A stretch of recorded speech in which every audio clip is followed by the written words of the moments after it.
Everyone loves an unexpected plot twist, but your education shouldn't be one of them. And nobody understands that better than Southern New Hampshire University.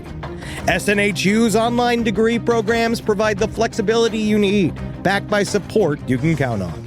With over 200 affordable options in psychology, criminal justice, business, and more, SNHU is built to fit your life and your budget.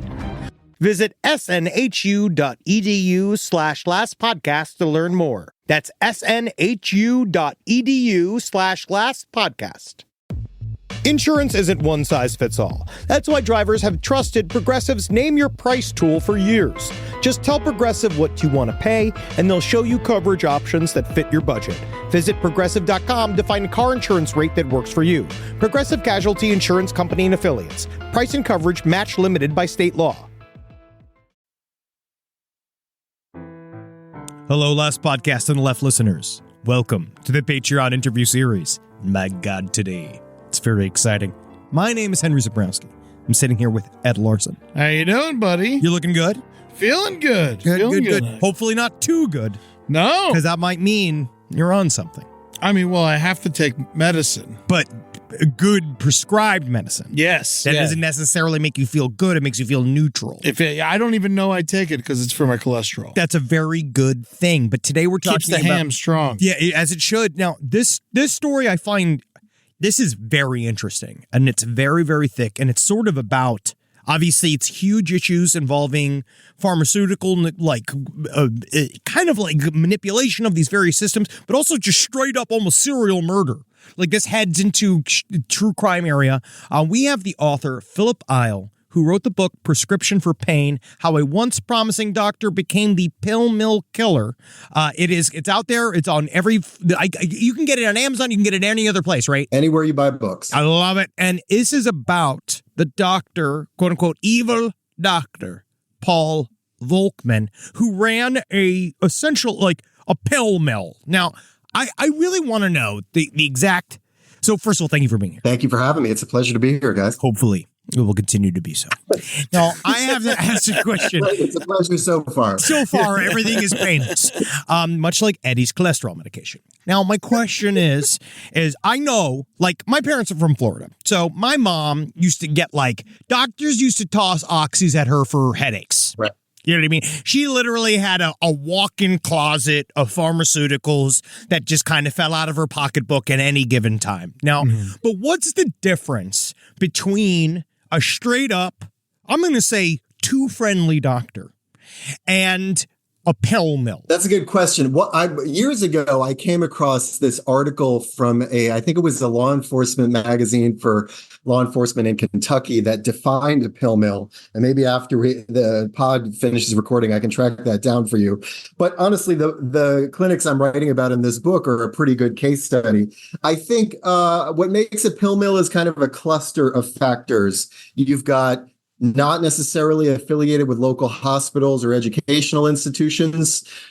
You've got cash only in this case. In this case, you've got clinics that were patrolled by armed guards. In this case, you've got clinics that don't really offer a wide variety of medical services, don't even prescribe necessarily a wide variety of prescription medications. Paul Volkmann, the doctor I wrote this book about, was really prescribing 3 different medications: opiate painkillers, muscle relaxers, and sedatives like Valium, and he stuck to that combination pretty closely. And in this case, and in the case of a few different clinics in the part of the country where these crimes took place, Southern Ohio, also across the border in Kentucky, this clinic was owned by somebody who wasn't a medical professional, didn't have any medical training whatsoever. This woman, Denise Huffman, had worked in fast food restaurants. She had worked in factories, hadn't gone to college. So you have this kind of cluster of characteristics that I think makes up a pill mill. In this case, and in other cases, local pharmacies pretty quickly saw the kind of prescriptions that were coming out of this clinic and said, no way, we're not going to fill these. We don't want anything to do with it. So that was another characteristic of what made this a pill mill. So when you go to a pill mill, Right. this is not just for my own education, but if you go to a pill mill, like you still have to get a prescription and take it to a pharmacy to fill it, or do you go and purchase it there like it's the weed store? Well, I spoke to somebody who had gone to the. So one of the things that interested me about this story, I got interested in this case because my dad went to medical school with the guy at the heart of the story. Yeah. So I was particularly interested in this one doctor and what on earth happened to him. And I liked your position of why does my dad go this way and why did he go this way? Totally, I was drawn in by this one doctor, but when I pulled the thread of this doctor's story, I learned that in this part of Appalachian, Ohio, and across the river in Kentucky, these clinics were pretty old news. They had been around. They had seen cycles of doctors go to prison for prescription drug dealing, and another doctor and another clinic owner would just kind of take up the torch. So folks down there were really familiar with this kind of operation. And one person told me that you go into these clinics, she said, and I'm paraphrasing, you would see your uncles, your cousins, your neighbors. You wouldn't necessarily talk to them. As she said it, everyone kind of knew what they were in for, what they were there for. And it was kind of this charade or kind of play acting at a legitimate medical scenario. Oftentimes, the doctors would require things like MRI readouts, but before Volkman arrived on the scene, there was also a robust black market for fake MRI scans. So it was all kind of like, pretending to be a medical clinic. And it doesn't say pill mill on the door. Yeah. It'll have some generic name like such and such health services, or the clinic I wrote about was Tri-State Healthcare. These kind of generic, vaguely medical names. But if you talk to folks down there, everyone knows what's really going on. The people in the legitimate medical world know what's going on. The people who go to the clinic know what's going on. And it kind of keeps on going until law enforcement does something about it. Yeah, and you kind of see this thing happening now with marijuana prescriptions. Now, it was something that was how they used to do it in California before it became totally legal recreationally. The gray market. Yeah, and now in Florida, you're seeing a lot of this too. And I know that marijuana is obviously much different than Oxycontin, but it's still something that's very prevalent. Yeah, I mean, in both cases, you've got, one of the things that fascinated me about this story is the things that Volkman was prescribing are these so-called controlled substances, medications like oxycodone or Valium. And they're these really kind of weird, they exist in this kind of legal limbo when you think about it. If I have a prescription for oxycodone and I am stopped by a law enforcement officer and he finds my pills, then I have the prescription, that's completely legal. If I don't have a prescription and I've got oxycodone or Ritalin or another controlled substance in my pocket, that's a crime. So marijuana, is somewhat similar in that depending on where you are in the country, we have these different laws. In some places, it's legal with a medical card. In some places, it's not. And when you have these situations like gray markets you describe, people will go to great lengths to work their way around the system or to manipulate that system. Now, in the case of Paul Volkman, is it fair to say he sort of failed his way into this environment? I would say that's accurate, yes. How does somebody like Paul Volkman get to this position where they just become a drug dealer? Because honestly, it sounds like he was doing real well. Yeah, people loved him. He had a buddy who said he thought he was going to read about him getting the Nobel Prize. Yeah, man, for good times, dude. Correct. And I should note, as I always do, both for the purposes of the story and for fairness, Paul Volkman is sitting in a federal prison serving 4 consecutive life terms in Arizona right now and still maintains that he was a legitimate doctor, that he was never a drug dealer, that he was acting in his patient's best interest, following, his medical training and so on. Now, a lot of people, myself included, don't buy that. Having looked into it, the jury didn't buy it. Prosecutors didn't buy it, but he claims. So I just want to state that for the record. Great. But the question that you posed at the beginning of how does a guy with such promise, this was a guy who was a high school valedictorian, who received a partial scholarship to go to college, who, like my dad, received a full scholarship paid for by the federal government to get an MD PhD from the University of Chicago. What on earth happens to him for him to find his way to a cash-only pain clinic in Southern Ohio, writing scripts all day long and having his patients die at remarkable rates in their 30s and 40s? And because that's how he got the consecutive life sentences, right? Is that they connected these deaths to him? Correct. Prosecutors charged him with playing a role. It wasn't murder or manslaughter. It was drug dealing with death or injury resulting. That was the charge. 14 different patients were listed on the indictment. Damn. He was convicted of dealing drugs to the majority of them. And in 4 cases, the jury held him directly responsible for a patient's death. And so those 4 consecutive life sentences, one corresponded with each of those deaths. But to your point about failure, what initially drew me in is I didn't know what happened in between those 2 dates of graduating alongside my dad from the University of Chicago with an MD PhD in 1975 to being indicted for prescription drug dealing by the federal government in 2007. And not just being indicted, but being arrested at his kind of upscale Lakeshore Drive apartment in Chicago with a doorman and $4,500 a month in rent. And it's really kind of posh part of town. So I hear these 2 facts. And this was many years ago now. I'm 23 years old, just starting out in journalism. I had recently read In Cold Blood, and I'm filled with that energy. And you're ready to go. Exactly. I'm ready to go. And this wild story falls into my lap. And my dad, like virtually everyone else from Volkmann's early life, had fallen out of touch with his old classmate and couldn't account for what happened in the interim 3 decades. So 23-year-old me decides this is a crazy story. I'm going to pursue this. And it took me 15 years, but I ultimately put it all together. And that's the book that came out earlier this year. I also really like that you spent the time with Volkmann to talk to him, to get his perspective. Because I think that's, as a person who loves true crime, my favorite is the criminal's perspective. Because I like to hear what they thought. Because there's something about the idea. No one thinks they're the villain. And you know, Paul Volkmann is exhibit A of people who don't think they're the villains. Literally, I mean, another thing that fascinated me about this case was, yes, in legal terms, the trial was about guilty or not guilty, but Paul Volkmann doesn't just claim he's not guilty. He actually thinks we should be applauding him for what he was doing. He thinks he was helping vulnerable people who had, treatment-resistant pain conditions, and that he was the only one, in his words, brave or sympathetic or, educated enough to know that these people needed opiate medications. So, your listeners might not be surprised that Paul Volkmann is a bit of an arrogant guy. He has no shortage of self-confidence.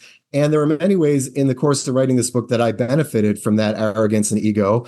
And I think foremost was his agreement to speak to me at great length, including 15 hours of in-person recorded interviews before his trial took place. Oh, yeah. I often say that, had he told his defense lawyers, hey, there's this graduate student who wants to talk to me for 15 hours with a tape recorder running, you think I should do it?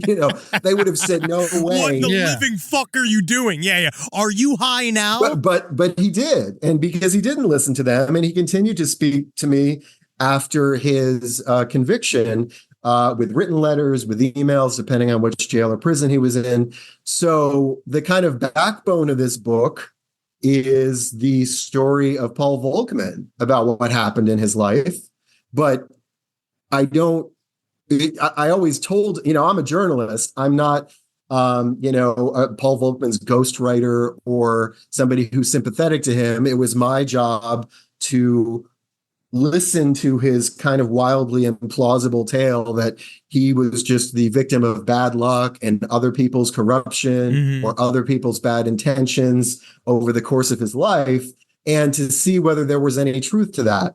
And so the book, I've often described it as just kind of one long, meticulous fact check of this guy's story. And perhaps no big surprise, I didn't find his story particularly reliable. But his story is in there because at every turn, I wanted people to hear his explanation for why his clinics accepted only cash, or why he was working with this woman who dropped out of high school owning his clinic, why his patients had died, with such frequency, so on and so forth. Live from your grave. This podcast is brought to you by Squarespace. Squarespace is an all-in-one website platform that helps you stand out online. Yes, that's right. You don't have to smash your face with a hammer. You can just start a business. It's got everything you need on Squarespace, from securing your domain to building a professional site and showcasing your work all in one place. Let's say you want to show everybody how you can carve your ribs out of your lower abdomen so that you look more like a Ken doll. That's amazing. You can bring your vision to life with AI-powered design or curated templates, plus flexible editing tools that helps you create something that truly reflects your style, especially if you are somebody that is trying to corrupt the young men of America. That's what Squarespace is really going to help you. Squarespace makes it easy. It makes it easy for you to put all that together, and you just go to Squarespace and do it all. Thanks, Braden. Head to squarespace.com/left for a free trial. And when you're ready to launch, use offer code LEFT to save 10% off your first purchase of a website or domain.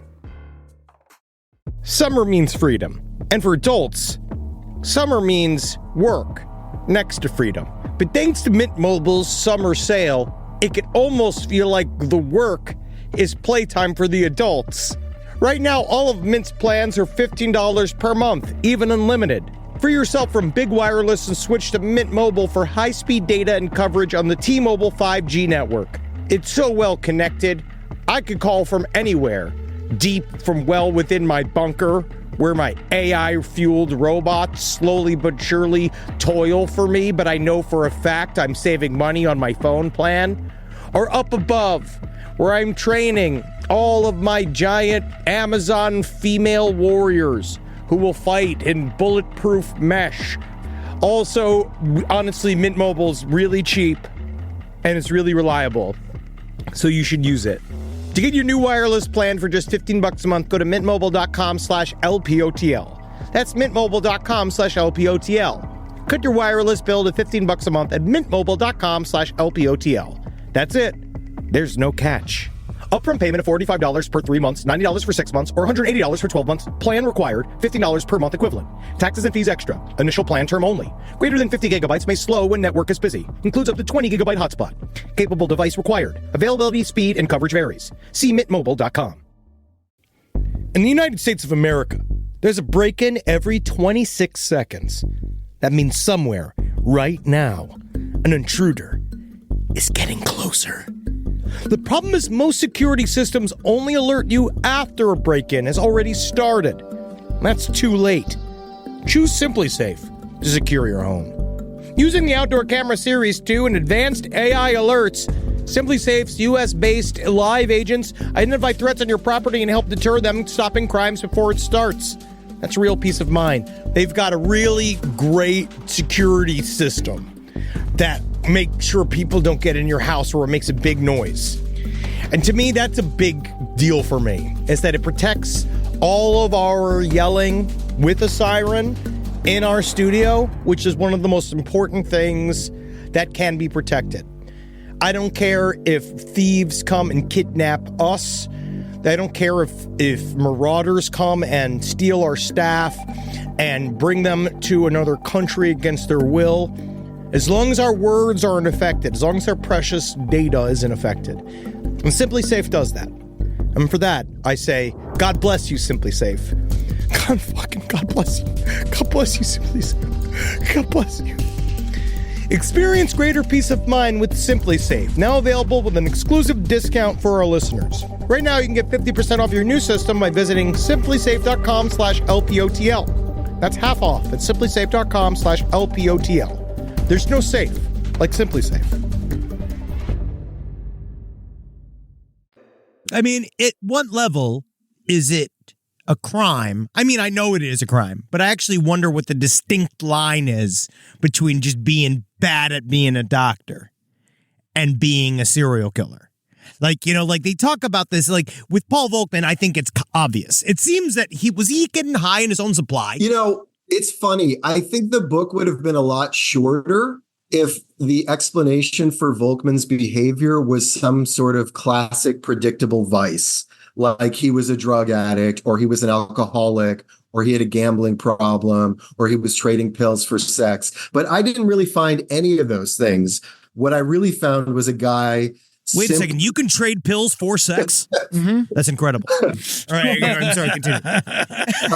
What I found instead was a guy who was just acting out of his own sober psychology, which was twisted in its own way. What this book became was a psychological profile, not a profile of a guy, you know, in the throes of addiction or some other compulsion. So he did all of this sober. So he did all of this legitimately, like it wasn't just greed. Because like what's the MO? Like where's the why? What's the why? You know what I mean? Is it just money? So the cynical book promoter in me says, well, you got to read the book. But yeah, you should. No, please, no. Our audience loves the book. Yeah. I wish there were, or maybe I don't wish, but I didn't find a simple answer, right? Sure. Because Volckmann's life was this kind of domino effect, right? Like he doesn't go into pain management out of a cash-only pain clinic in 2003 if he had not been sued for malpractice and lost his malpractice insurance prior and become desperate for any kind of medical employment. He doesn't lose his malpractice insurance if he hadn't had a number of malpractice cases over the course of 20 years that kind of added up, whether they were jury verdicts, there were some, others were insurance settlements against him in favor of plaintiffs. He doesn't even find his way into pediatrics or emergency medicine, where he is potentially faces these malpractice lawsuits. If he doesn't wash out of medical research in the first place. He and my dad weren't really even trained to be the kind of doctors who see patients every day. They were MD PhDs, which means they were really training to be researchers. Interesting. They were, you know, when you're a medical researcher, and I myself had to kind of do some research, do some reporting on what exactly is a medical researcher. I mean, Anthony Fauci is kind of, he's been in charge of at a very high level of medical research in this country. Yeah, he's like the Gandalf of medical research right now. Exactly. Yes. Medical research, you're not really seeing patients for the most part. You're doing research, you're studying new treatments, you're studying new medications, and you're publishing, and you're based in an academic environment, and you're helping kind of push the medical field of knowledge forward. So, and that's just the circumstances in Paul Volckmann's life that I had to dig into. There are also circumstances which were equally fascinating to me of, you know, the historical context of this book. The crime takes place between 2003 and 2006, you know, kind of in the heyday of the post-OxyContin years, before the crackdown on pills and before the opiate epidemic changed over to heroin and subsequently fentanyl. And all of this, or most of this, took place in a town, Portsmouth, Ohio, which I had never heard of before this story. A kind of down on its luck town, kind of in the little area where the Rust Belt and Appalachia overlap.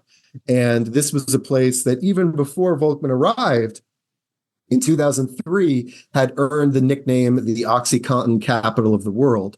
So when I pulled the thread of what happened to this, you know, wayward former classmate of my dad, I found this incredibly complex and tangled story that couldn't be neatly summarized. I think it's, you know, I mean, if you were to maybe boil it down to one word, it might be psychology, Volckmann's psychology, which, you know, is, you know, narcissistic tendencies, a lack of empathy, stubbornness to, you know, let's say not stop his clinic when the DEA raids it or when the local cops raid it. This all sounds like persistence to me. Yeah. Right. You know what I mean? I'm hearing a lot of negative words being applied to this. But it sounds like somebody who's really going for it. What is the difference between Paul Volckmann and someone like Conrad Murray? Well, in one sense, Conrad Murray is more famous because the person who died is more famous.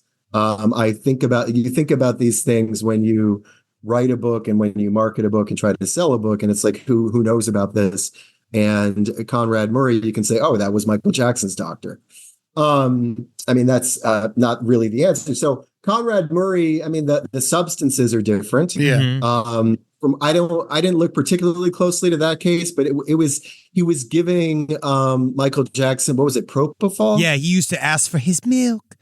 He'd be like, "Yo, give me some milk. I want to go sleep." Right. So actually it's interesting to compare and contrast the two, because what you have there was a kind of concierge doctor to somebody who was unfathomably rich and couldn't say, or was perhaps, he felt compelled to not say no. Right. Yeah. And there, I dug into various detours along the way, and Elvis's doctor was charged with crimes after his death. He was actually acquitted. Howard Hughes had a doctor, I think, nearby. So that's like a whole trend in U.S. history of like doctors who were close to famous people who died, before their time. Volkman was a case of different substances. He was prescribing pills to these people, but people on the far other end of the socioeconomic spectrum. Yes.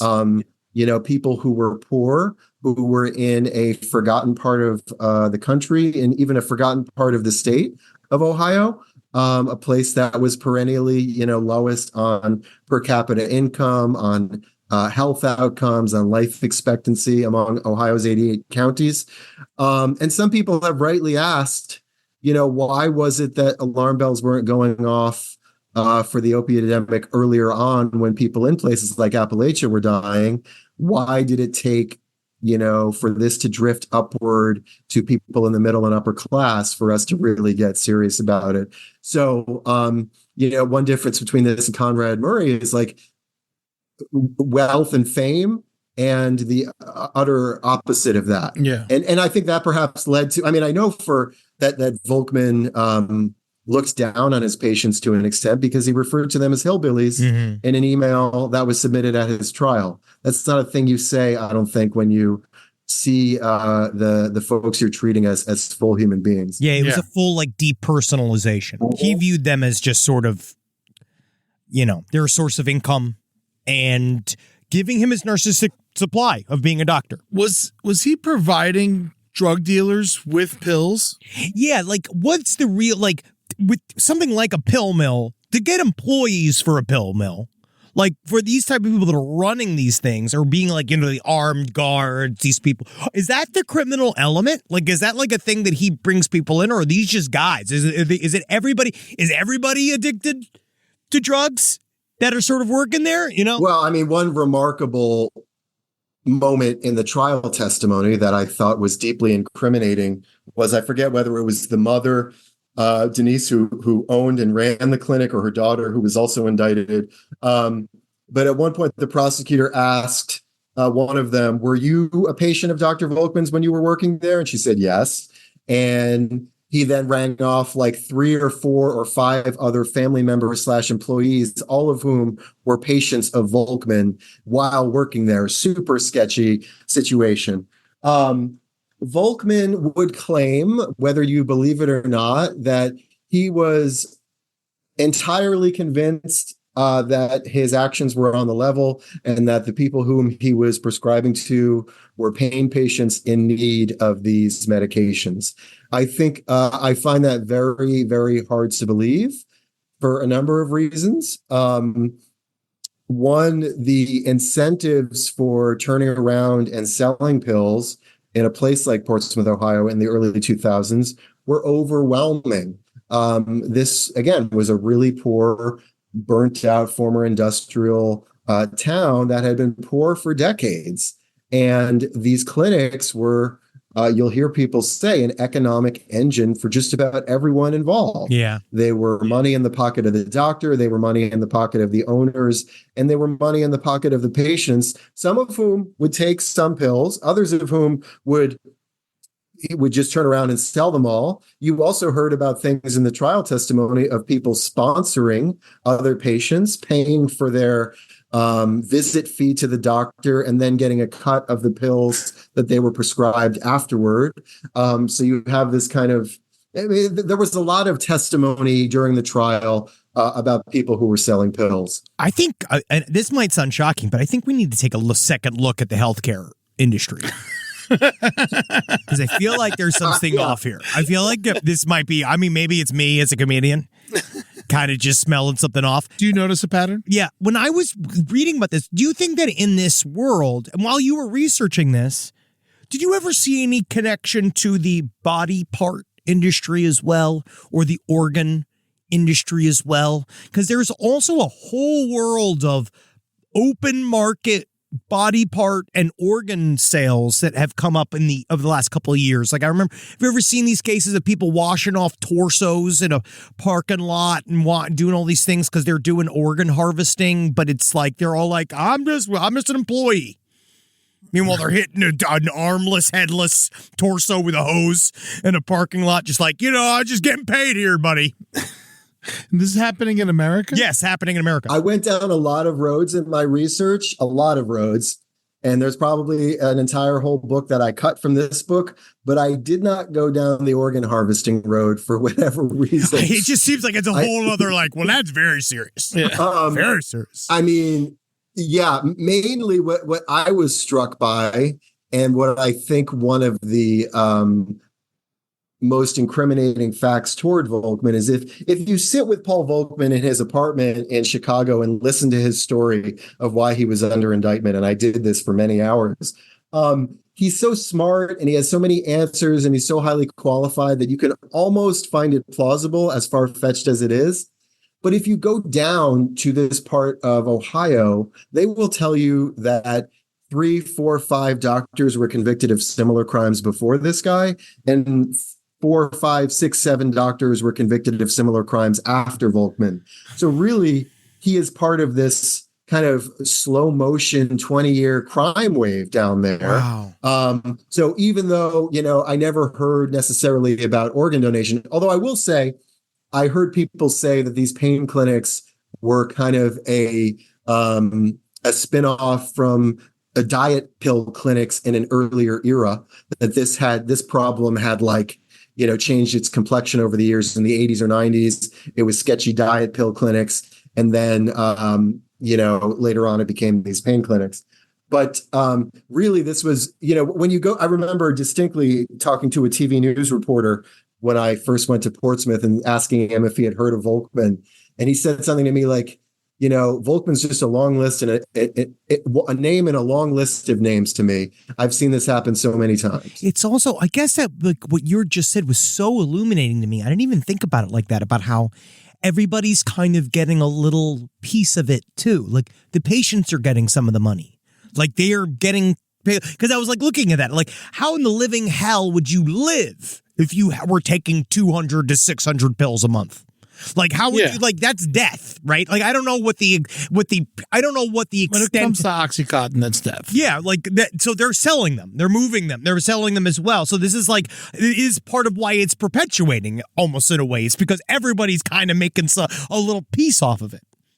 Yeah. And if you believe Volkman, which I don't necessarily, I mean, some people say the law enforcement is taking a cut as well. I never saw evidence of that, but certainly there was allegations of that left and right. There's a chapter in my book where I tell the stories of many of the folks who passed away, one of whom I spoke with his stepson, who described the many reasons why his stepdad went to these pain clinics.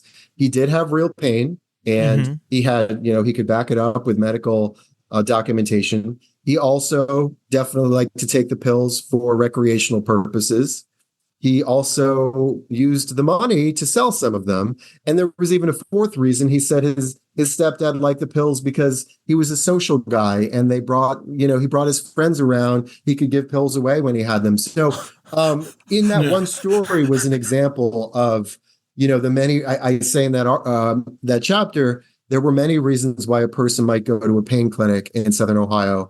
in 2003. And this guy basically checked off every one of them. It feels like this might sound kind of hanky, but it's not just physical pain. It's like a spiritual pain. It's almost like that idea of someone who's looking for that, like something that's extremely heartbreaking to me about the idea that one of the factors is that it brings me friends. Yeah, well, it's a party drug at some points. Rise from your grave. So a lot of people are super worried about investing. I understand. Money's fake. And you're like, why can't I just pull all my money out of the bank, turn it into like essentially smelted precious metals, place them up inside of my anal cavity in order to get across the various country lines? I understand you. I'm with you. I'm like you. But things like Acorn showed me it's okay to invest. Give your money a chance to grow with financial wellness app Acorns. Sign up in minutes and start automatically investing your spare money, whether it's a little or it's a lot, especially if it's a little. And the Acorns potential screen will show you the power of compounding and how your money can grow over time. I'm actually not joking here. Investing money as early as you can is super important. I heard early on a piece of advice that said it's not how much you put in the market, it's how long you are in the market for. All right, so go and do it. Sign up now and Acorns will boost your new account with a $5 bonus investment. Join the over 14 million all-time consumers who have already saved and invested over $27 billion with Acorns. Head to acorns.com/left or download the Acorns app to get started. Paid non-client endorsement. Compensation provides incentive to positively promote Acorns. Tier 2 compensation provided. Potential subject to various factors such as customers' accounts, age, and investment settings. Does not include Acorns fees. Results do not predict or represent the performance of any Acorns portfolio. Investment results will vary. Investing involves risk. Acorns Advisors, LLC, an SEC registered investment advisor. View important disclosures at acorns.com/left. This is a paid ad by BetterHelp. It's so important to remember with the busyness of the holidays, every holiday, Arbor Day, that day about the planet, President's Day. There's so many things to adapt to in this life, and it doesn't follow a perfect plan. God, ruins the whole weekend. But therapy with BetterHelp, the world's largest online therapy platform, it can be a space to pause, reevaluate, and adjust to any unexpected changes. With over 30,000 therapists worldwide, BetterHelp is one of the leading online therapy platforms, having served millions of people globally. BetterHelp makes it easier to fit therapy into your routine. You're in good hands, too. BetterHelp therapists have at least 3 years and 1,000 hours of hands-on experience, and hold all required education, training, and certifications. It's easy to do, and the help is better over there. You don't have to navigate life's changes alone. Sign up and get 10% off at betterhelp.com/lastpod. That's betterhelp.com/lastpod. Most of us picked a bank at 16 and never looked back. Sound familiar? That's where Chime comes in. They're not like traditional old banks who charge fees and gatekeep perks and rewards. Chime offers the most rewarding, fee-free banking, all with no overdraft fees, no monthly fees, no minimum balance fees. You get 5% cash back on Chime Card in a category of choice, like gas or groceries, all while building credit through regular, everyday spending with no credit check. And you can also grow your money faster with a savings rate that's 9 times the national average. Join the millions who are already banking fee-free with America's #1 choice for banking. Head to chime.com/left. That is chime.com/left. Sign up now. It only takes a few minutes. Chime is a fintech, not a bank. Banking services and Chime Card provided by Chime's bank partners. Qualifying direct deposits required. Terms and limits apply. Go to chime.com/disclosures for details. Now, I want to talk about something that happened to me in my own personal life, and I think you might have some insight to. Going back to the same time period, 2003, 2004, a former vice principal of mine at Olympic Heights High School in Boca Raton, Florida, Kevin McKinney, was arrested with 500 Oxycontin by a federal agent outside the school, and he was selling them. And when they got back to the house, they had hundreds of more pills there. And 4 students from my school died of Oxycontin overdose during that time period. But like, how does someone who's not a professional doctor get his hands on that many pills? Well, what year was this? 2000. He was arrested in 2003, but he had been doing it for like 5 or 6 years. I mean, if things were bad in Ohio, and they certainly were, they were arguably worse for pill mills and pain clinics in South Florida. Wow. Like right here, literally like talking pegged to right the spot. Yeah. I mean, there's a book about this by John Temple called American Pain, which was turned into a documentary.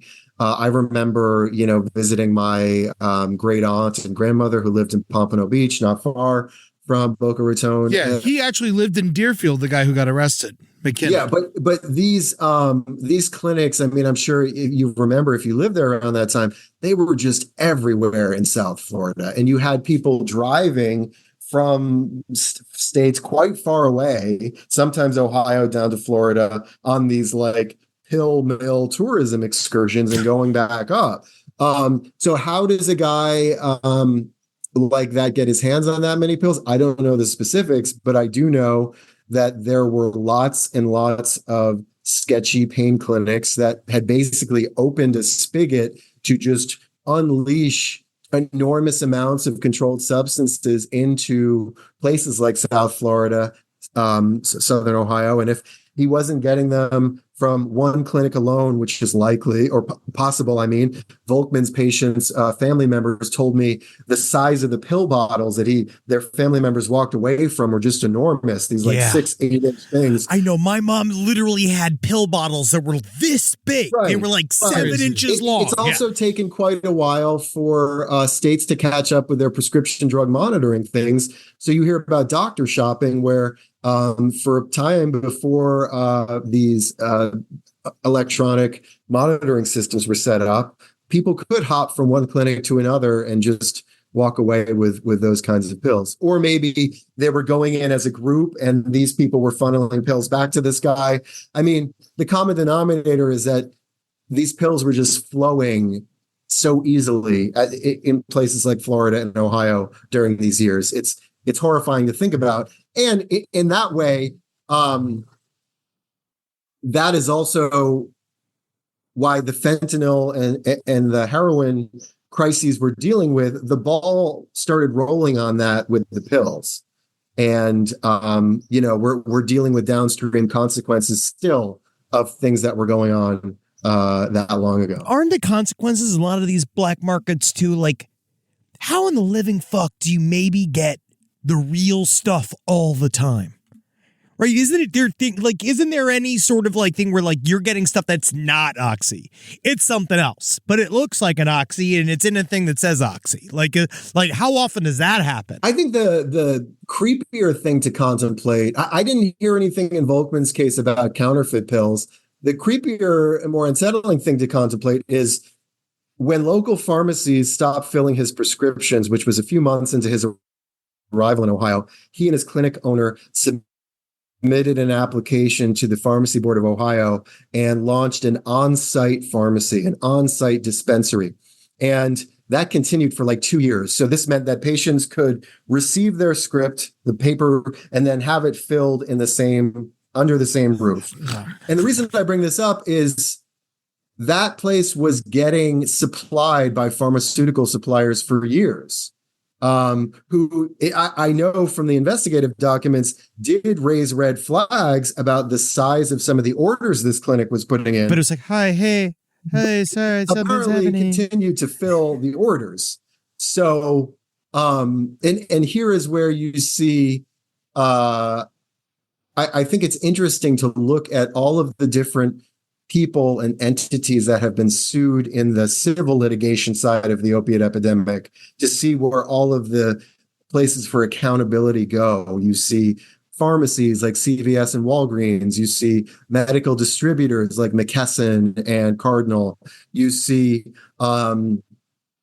pharmaceutical companies, of course. You see pharmaceutical suppliers, companies I didn't even know had anything to do with opiates, like Johnson and Johnson, paying out enormous amounts of civil litigation fees because they were apparently providing raw materials. So a lot of people, putting aside even the counterfeit stuff, a lot of people and companies were making a lot of money for a long time. We're benefiting from this, flow of prescription pain medication. How much, Volkman obviously was the guy who wrote the scripts, but how much blame do you put on companies like Johnson & Johnson, Pfizer, and Eli Lilly? I started this book in 2009 and wound up publishing it in 2024. I wasn't working on it nonstop the whole time. There were a lot of detours. And along the way, I saw a lot of books come out about the opiate epidemic that I think cast some of that blame around.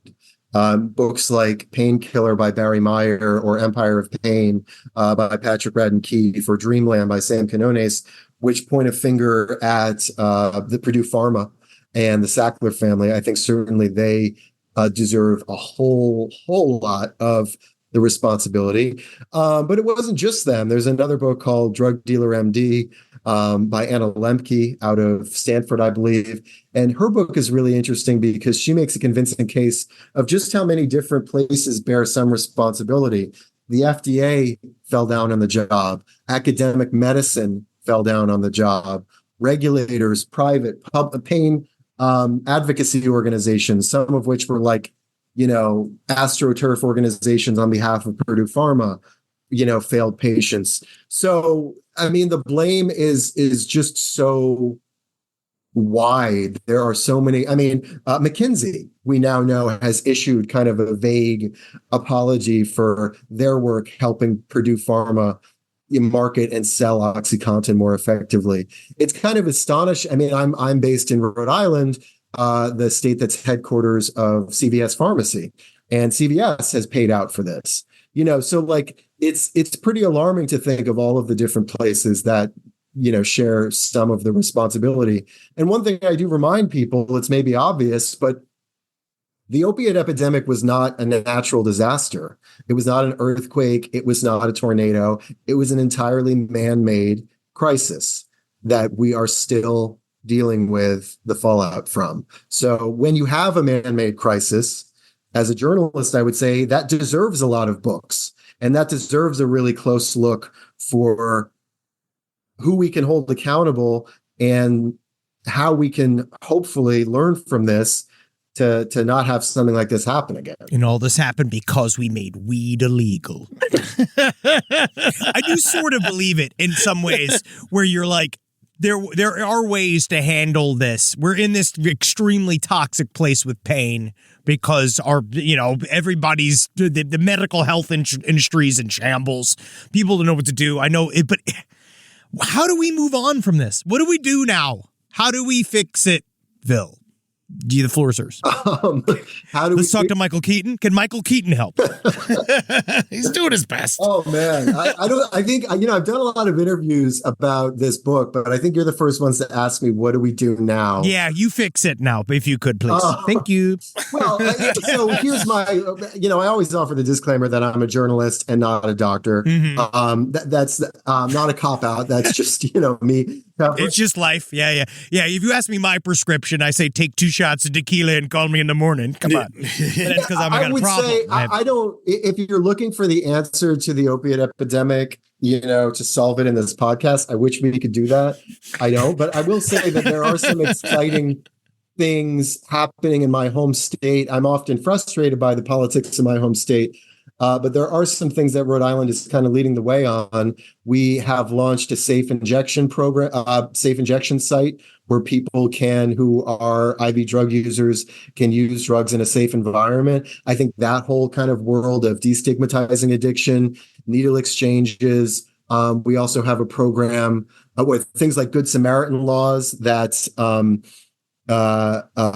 provide legal cover for people who call 911 when somebody overdoses and make sure those people don't face the people nearby, criminal prosecution. I think we still have a long ways to go in terms of destigmatizing addiction. Yeah. And the things that come with it. Another thing that occurred to me recently It's just like how, back to the things you said about the health system, how on earth can we expect to get to expect to fix a problem of this magnitude, this opiate epidemic, and still require people to pay for rehab and medical services generally? Like, it seems like so self-defeating. Like, to me, like, of course, if we were serious about stopping the opiate epidemic, we'd make rehab free. Yeah, sure. Yeah. You'd make all the pills free. You'd figure out other ways to do. You'd be like, hey, let's not make it like this illegal black market. We wouldn't allow them to exist. We could just make it so you could get the stuff that you needed. Right. So, I mean, one, it's not even. I have to fight tooth and nail to get my blood pressure medication. Like, this is one of these things. People are buying like hundreds of oxys at a time. Meanwhile, I have to beg to get my olmesartan. Yeah. And I was like, I have to have this. I don't even want this. I mean, maybe a baby step toward Medicare for all, which I do think is a pretty good idea, would be free rehabilitation for anybody who needs it. Like, this is common sense stuff.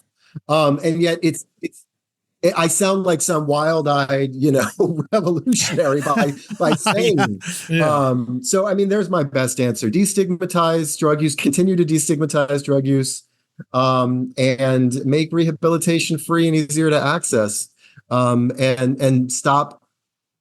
And this applies less to the perpetrators, but drug users, stop criminalizing lower level nonviolent drug crimes. Not crimes like Volkmann's. I'm not saying this guy belongs. No. We work for a Last Prisoner Project. The whole goal is there was like 40,000 people still in jail for cannabis-based crimes. We're trying to get them out because if I can go to an Apple store and buy weed in Los Angeles, you shouldn't be in jail for it. Yeah. That's how I feel. Like, don't arrest the users, arrest the sellers. Yes. Phil, thank you so much for talking to us today. Thank you so much for having me. This is Philip Isle. You got the book Prescription for Pain, How a Once Promising Doctor Became the Pill Mill Killer. It is out there wherever books are available. We always say go to your local. I like going to your local. I actually what's awesome about this book is the fact that for our listeners, for me, I have a political block sometimes in my brain. When things get too political, I have a hard time understanding kind of the ins and outs. But when you put it in a true crime context, I can understand. So this is one of those where I think this is a really good book for people to sort of understand this issue that you wouldn't normally read about something bit you wouldn't read necessarily about the OxyContin crisis otherwise. And I think that this is awesome. And it's a great way to explain what the hell's going on. Thank you so much. The amazing folks at my publisher, Steerforth, in putting together the jacket, they wrote this at the top of the back: "The opioid epidemic is a true crime story." Yes. There you go. That was part of the pitch. My book proposal. Yeah, sure. But yeah, that's it right there. I am so pleased that you guys appreciated the book, and it's such a pleasure and an honor to be here. Thank you so much for having me on. Absolutely. Any other plugs you want to give? I don't know. The first thing that popped into my head is I'm a cat guy, so like adopt cats. Yeah, adopt a cat. Adopt cat. Adopt, don't shop. Yeah. Exactly. That's the best I got. This is the one thing I have to sell right now. Other than that, it's just like save the cats. You got to pick up from Bob Barker, and it's all about neutering. Exactly. God, I realize that now. That was a weird way to sign off every one of his shows. Yeah. Make sure to neuter your animals. Your pets. Phil, thank you so much, man. Thanks for having me, guys. Good to meet you, buddy. Yeah, good talking, man. Continue this kind of work, man. It's Yeah, this is amazing. great. This is Thank you so much. super I important. really appreciate it. Live from your grave. Very interesting. Very serious. Yes. I mean, well, it's killing lots of people. It's not good. No. It's not good. I think people should stretch more. Yeah, and you think that'll help? Yoga help my back. It's a weird thing. I feel like everything's best in moderation. You know, if you find yourself doing these type of drugs on a regular basis, you need to really look inside yourself, unless you are in an incredible amount of pain and you need to manage that. But even then, these destroy your livers, these destroy your kidneys, your pancreas. Fucking smoke weed. I agree. This is Get acupuncture. yeah. And if you see someone in your family Ginseng. all of a sudden has like a bunch of Xanax, just check in with them. Yeah. Just like make sure that they're not. See how much you're selling per pill. Yeah. I think we've learned a lot today. Yes, but please Yeah. check on your others. Yeah, no, it was good to finally get a little bit of like closure and idea. I didn't realize that South Florida was so bad in that time period. Even though like my friends would just show up with bottles of pills and stuff like that occasionally. Mom, it was the pills were just thrown around. And it kind of makes sense with all those old people. It might have been easier to get away with writing that many scripts and stuff like that, and not raise some flags. But it was a very upsetting time. I remember we lost like twin brothers exactly 1 year apart from each other from OxyContin. Damn. I lost like the most popular kid in school, passed away in college from OxyContin. So this is very close to you. Yeah. And so I was very happy to do this interview and learn about this guy. And I can't wait to buy the book, not just read the copy they gave us. Well, good work. Thank you so much. Thank you for listening. And we'll see you soon. Paragold has Luxury Home's largest selection of outdoor furniture, lighting, decor, and more. Discover pieces in every style from more than 2,000 of design's best brands. Shop in-store or online at Paragold.com. Paragold, luxury lives here. Suffering from dry, tired, irritated eyes? Don't let dry eyes win. Use Sustain Pro. It hydrates, restores, and protects dry eyes for up to 12 hours. Sustain Pro, triple action dry eye relief.